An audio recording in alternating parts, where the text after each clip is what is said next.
Hello, welcome to Toffee TV. It is the match preview, Wolves versus Everton, the final game of 2023. Another year you can put in the bin. Yeah, 100%. Just put it in there. What a weird year. Like a very eventful, horrible year it's been, hasn't it? Shite is what many would call it. What's mad though is this season hasn't been shite in terms of Everton have won 5 away games already. We've won 8 games and we should have 26 points. Well, we have got 26 points. And we should be 10th. Just keep saying it. We have. Look, the sign behind you tells you everything you need to know about the 26. We have got 26 points. We've earned 26 points.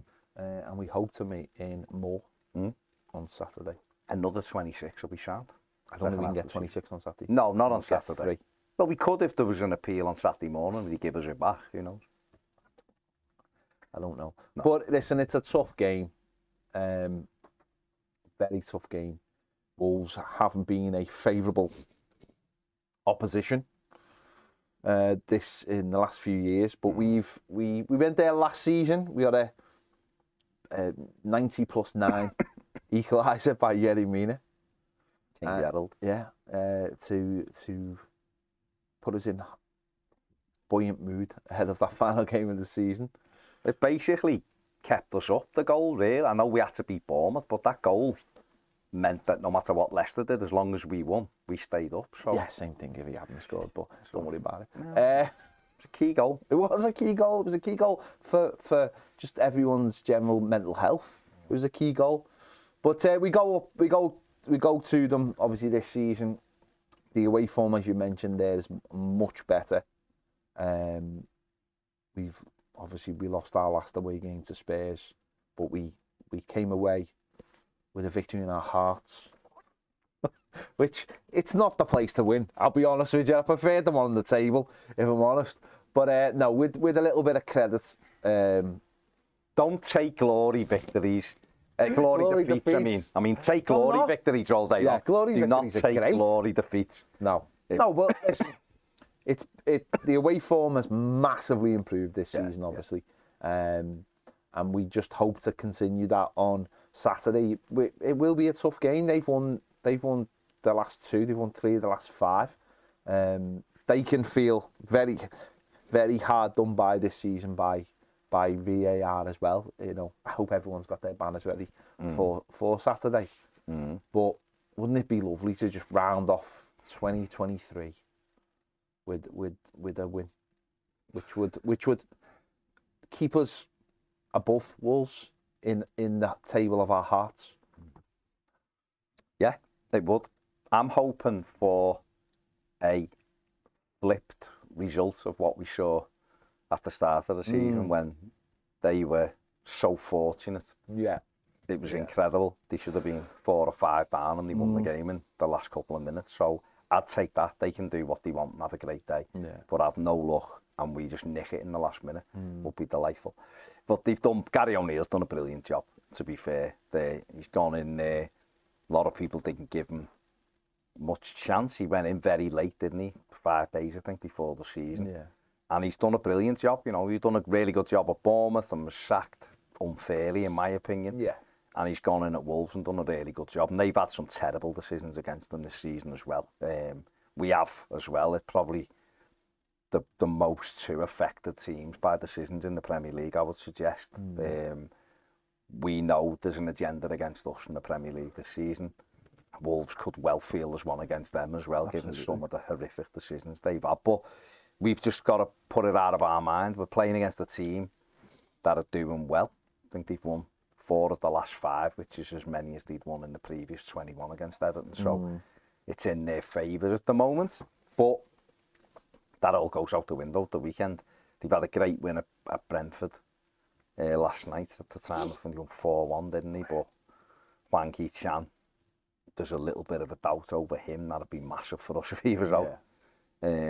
We've got a late decision on Abdoulaye Doucouré. That will be massive for Everton if he's past fit. I don't know whether they will with it being a hamstring, but you know, the manager's talked about risk and reward, and you know what?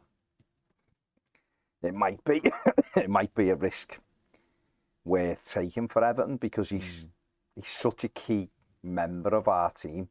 And away from home, I think, ironically, he's more important than he is at Goodison, if that makes sense. But we've just got to go there and do what we've been doing away. Because in general, we've been excellent away from home. And we're far more comfortable, I think, away from Goodison Park with the way we play than we are at home at the minute. And even Saturday against Spurs, we started so poorly defensively in the opening 20 minutes.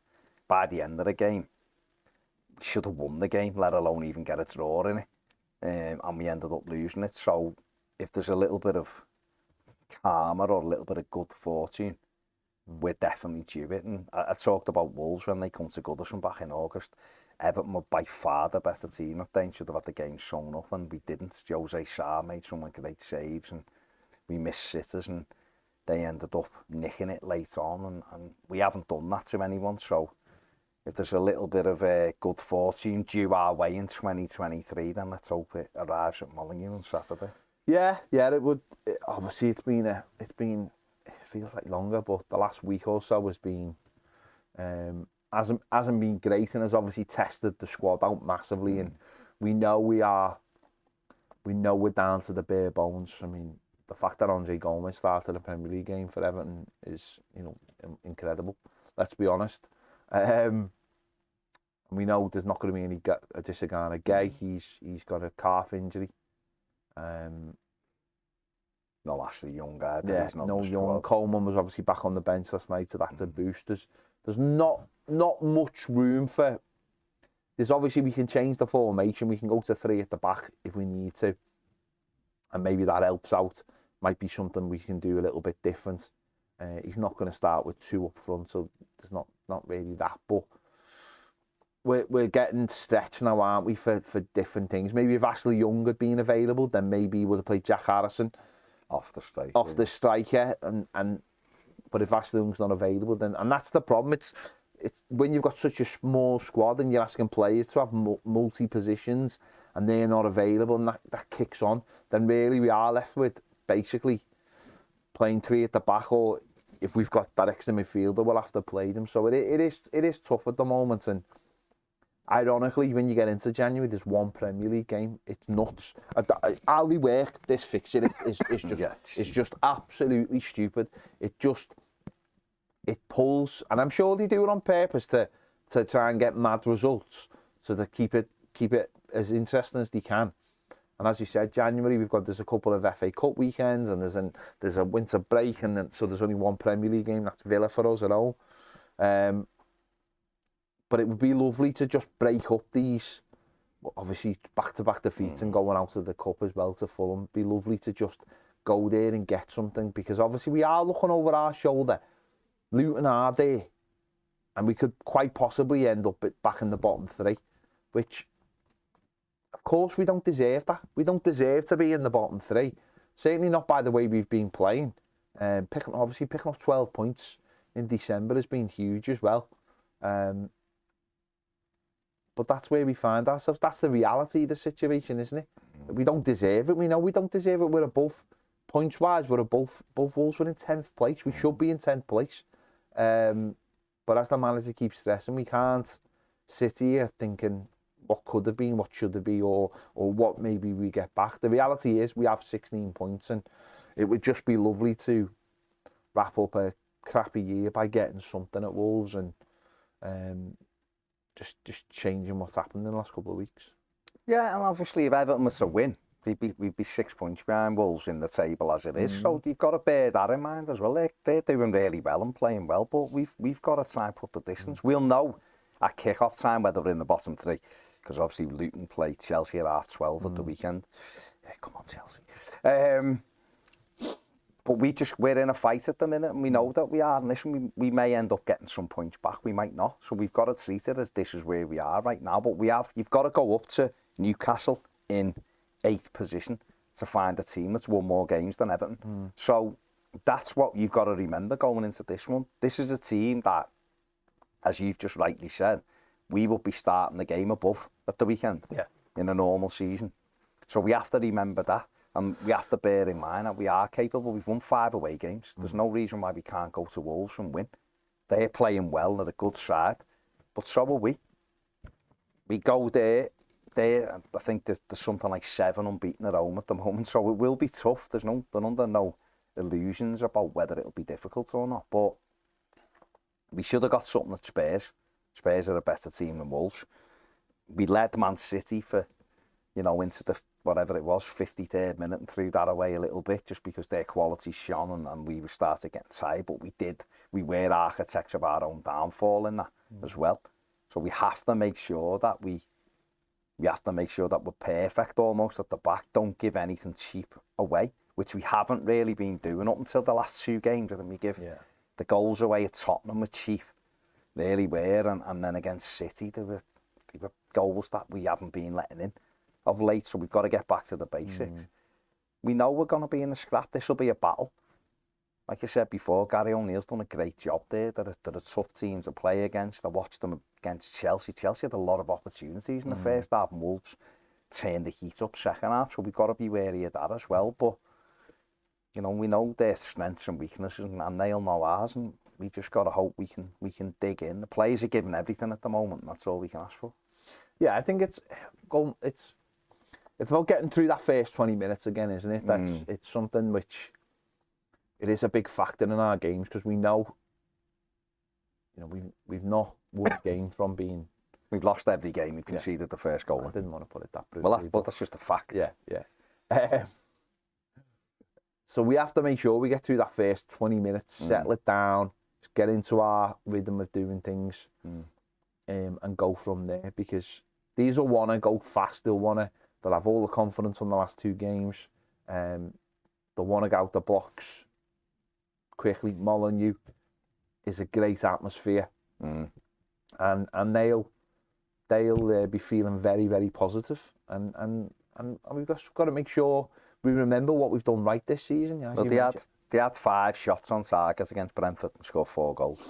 So, Brentford had 60% possession, had more shots than them and stuff. So, they're clinical with what they're doing at the moment. And obviously, like you said, they lost Hee Chan Hwang, didn't he, last night? He come off with an injury at half time. So, let's hope there's a little bit of good fortune. He's unavailable, because he has been in sensational. Well, let's have a look at the Wolves team that played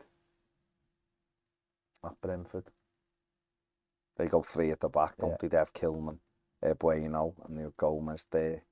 2 wing backs, Semedo and Nori, and then you've got Lamina, who's done well. João Gomez there, then Sarabia and Cunha off Hee Chan Hwang. Cunha's done really well this year. He's not a big goal scorer, but he's done really well and scored goals this season. So that's what Gary O'Neill's been able to do. He's got the best out of Hee Chan Hwang. I think he scored as many goals this season, or more than he'd scored in the last 2 or something like that. Well, as you can see, he's got 10 in 19 games, XG of 5.72, 2 assists, and an XA of just under 2. Been brilliant. And obviously his heat maps, he's all over the place. But do you think he's got massively overperforming his XG, but this is a player who Everton wanted, don't forget, and it just didn't quite work out. Josh King instead.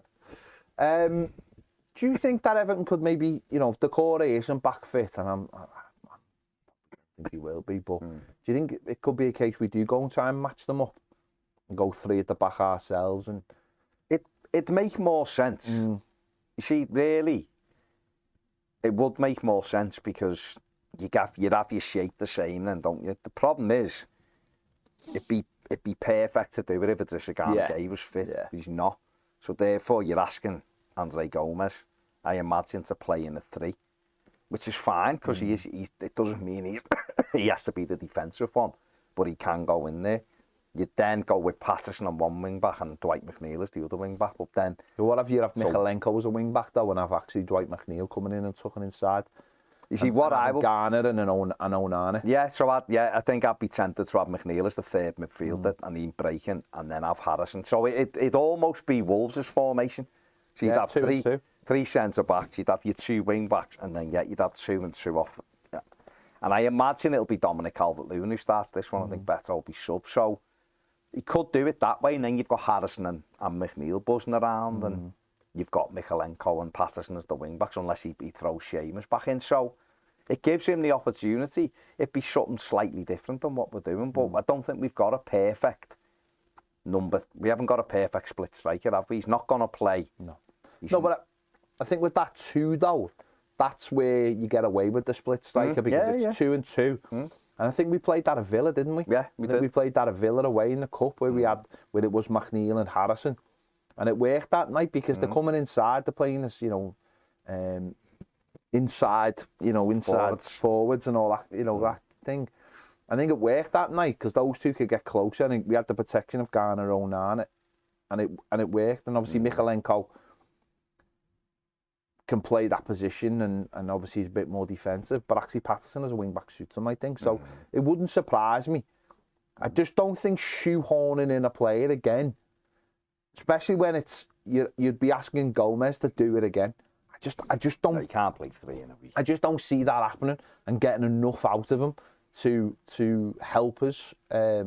Because obviously, when the away game wins away have come because the core is so pivotal in that position. Works as that split striker, he's hard to pick up, and I just think you that's the only other one I'd look at. I think we can play that 3. I think we've got the right players. I think Michael Keane can come in and do the job, and it works. I think it works for us. I think it's that. I just don't think we've got the players to shoehorn in. I think the 3 works. Well, we haven't got a player really that can play the decore. We tried variations of it, it just doesn't work, and he's not being brave enough to go with the 2 strikers because I just don't think he thinks we get enough bodies. It's just fine, he sees them every day, he'll know. So therefore, you do have to come up with something a little bit different. Obviously, if the core is fit, then it's a different question, isn't it? But it might just be better matching them up anyway and having the 3 and then going that way, because at least you're almost picking up men for men. The key thing, if we do it that way, will be, can we get McNeil and Harrison around Dom? If it's Dom, because Dominic wins a lot of headers, can you then be running on? Are you there for knockdowns? That'll be the key to doing it. Just have to see. It's a game. It's a winnable game. They're a good side, but they're not. It's not like the Manchester City, is it? We'll have chances. They score goals. We've been scoring goals. It'll be a tough game for us, but it's definitely one we can win. And listen, I'd say what they got at Goodison all day long. Yeah. I just think for us, I think it's a definite case of just start the game well, get through the first 20 minutes, and don't, there will be a lot, there'll be tiredness. We know the fatigue. It takes its toll. These players have played. Some of them have played all month. Obviously not every minute, but the likes of Dwight McNeil, Jack Harrison, they're playing a lot of football out there, and there's not much coming to replace them. And the 2 centre backs, and obviously Branthwaite missed out at Burnley, but they've played a lot. Onana looked like he went down with an injury against Man City, but looked like he had to play on. There was no question, you've got to play on. Gomez just coming back. Jimmy Garner's playing a lot of games as well. So it has taken its toll. It will take its toll, of course it will. So for me, it's just about getting through that first 20 minutes. Let's have a little look at the team that did start against Manchester City. Obviously rotated with better up front, give Dom a little bit of a break. But that mental fatigue will obviously, it does take its toll. And also the likes of James Garner, the likes of Onana, they haven't played this amount of games. I know James Garner played in the Championship, so he wouldn't have played a lot of games. But at this level, with this kind of what's being asked of you every single week, it is very, very tough. So, next month some of them will need those breaks, won't he? And the manager actually, he spoke about it. I think he give everyone Christmas Day off, things like that. He'll know all the tricks to try and keep that keep everyone refreshed. After the Palace game, I wouldn't, I'd probably give them all a weekend off and a few extra days off before, the Villa game, the following weekend. All those little things, and then there is a break, isn't there, for the winter break, and then there's another FA Cup weekend. Who knows what'll happen? But you've just got to get your breaks when you can. But obviously this weekend isn't one of them. No, I'm Wolves were played as well. If you had an away game at Brentford, So, and that was they won the game, which is great for them. But it's a tough game, and you know it is crap at this time of the year. They stretch the teams. There's no reason for it. This midweek game should never have been on. They could have played a couple of games every day or a game a day or something and had live games on and done it like that so teams weren't massively stretched. But it is what it is and we've just got to get on with it. And obviously we're stretched at the minute, but Coleman back in the squad, we'll have a late decision on the core, and that's the way it is. And, you know, this is the 8th consecutive season we've been away from Goodison Park at the last fixture of the year. It is what it is, you know. Yeah. Wolves have scored in 16 consecutive home games, so let's make sure that they end the year without scoring. Let's do that. That'd be nice, wouldn't it? But it will, like you said, it'll be a tough game, and we've got to go there and make sure we give everything, which I'm sure the players will. Yeah, of course they will, and they have give everything, and that's why some of them look the way they do at the moment. But yeah, tough game. But you know, we've looked at tough games before, and we've got something out of them. So let us know your thoughts in the comments on this one. Do you fancy it, or are you a little bit worried? There's a few people out there who do look a little bit worried, but at the halfway point, if you give me 26 points, I'd have ripped your arm off. Do the same. Get 26 points in the second half of the season. Outstanding. We're flying. Absolutely. And we threw games away. In this period, we've absolutely threw games away this season that we should have, you know, so we're due a few where we just nick wins. We haven't nicked the win yet. Do you know what I mean? We haven't nicked the victory, and that's what we need to do. Games we've won, and we've had a lot of chances in, and games we've lost at home. Wolves at home, so many opportunities we missed, and Fulham at home, Luton at home, all teams we should have beaten, and we blew the game. Brighton at home, we had chances, and they get a deflection. You know, we need that little bit of the rub of the green, but the players are giving everything, and if you do that, you'll be all right. You'll be all right. Absolutely. There you go. Make sure to give this video a like, subscribe if you haven't already. If you want more videos, daily live, exclusive videos, join us on Toffee TV Premier. The link is in the description. QR code is coming up now on the screen. Thanks for watching. See you later. Happy New Year. Yeah.